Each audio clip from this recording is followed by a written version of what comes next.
দেখেন সাধারণ জনতার ঘামে অর্জিত টাকায় কিনা ফ্রিজ, গণভবনের ফ্রিজ আজকে রাজপথে পড়ে আছে। দেখেন জানি না কত দামি ফ্রিজ, দেখি বাচ্চারা একটু তফাৎ যাও। দেখেন এই দামি ফ্রিজ আজকে গণভবনের সামনে রাজপথে পড়ে আছে। কে নেবে বা কে কীভাবে বা নেবে? দেখেন সুপা, দেখি বাচ্চারা একটু সরত। এই দেখেন সুপা ভাই, একটু সামনে আসেন তো এই দিক দিয়ে। দেখি দেখি ভাই দেখি।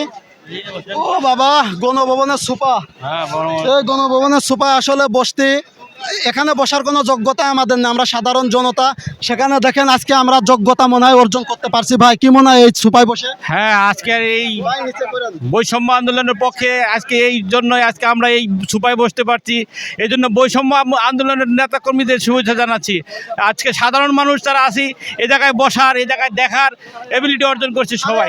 কষ্টের টাকা ভাই, ভালো করে বলেন ভাই। হ্যাঁ, একদম রাগ করতে আছে বলেন।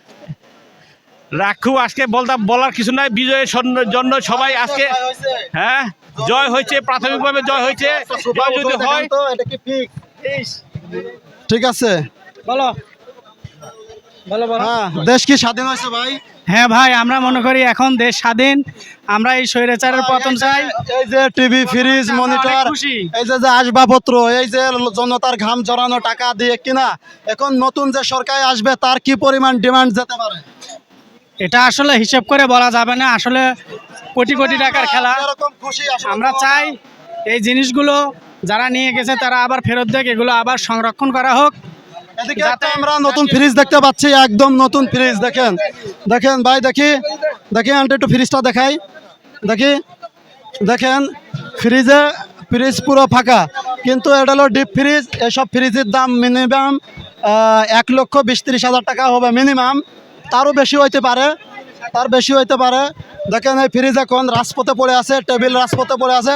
যে টেবিলের সামনে দাঁড়ায় হাজার হাজার লোক ভাষণ দিয়েছে, এখন জনতা ভাষণ দেবে। কি বলেন? ভাষণ দেন। ঠিক ঠিক ঠিক। এই জনতার ঘামে অর্জিত টেবিল, ফ্রিজ, বড় বড় মাছ, চেয়ার টেবিল সব জনতা নিয়ে গেছে। সব জনতা নিয়ে গেছে। এখন কি মনে হয় বাংলাদেশ স্বাধীন? স্বাধীন বাংলাদেশ, স্বাধীন একটা স্লোগান হবে স্বাধীন। তো দেখছি 52 দেখিনি, 71 দেখি 24 সাল, 24 সালের মধ্যে আমরা পুরো দেশ স্বাধীন করেছি। আল্লাহু আকবার। স্বাধীন একটা বাংলাদেশ। স্লোগান হবে স্বাধীন দেশে উড়বে যেন স্বাধীন পতাকা। ঠিক আছে, স্বাধীন দেশে উড়বে যেন স্বাধীন পতাকা, স্বাধীন দেশে উড়বে যেন স্বাধীন পতাকা। কি মনে হয় জাতি ধর্ম বর্ণ নির্বিশেষে আইন সবার জন্য সমান হওয়া দরকার? অবশ্যই সমান হবে, অবশ্যই সমান দরকার। এদিকে ভাই, এদিকে ঘুরান জনতার দিকে।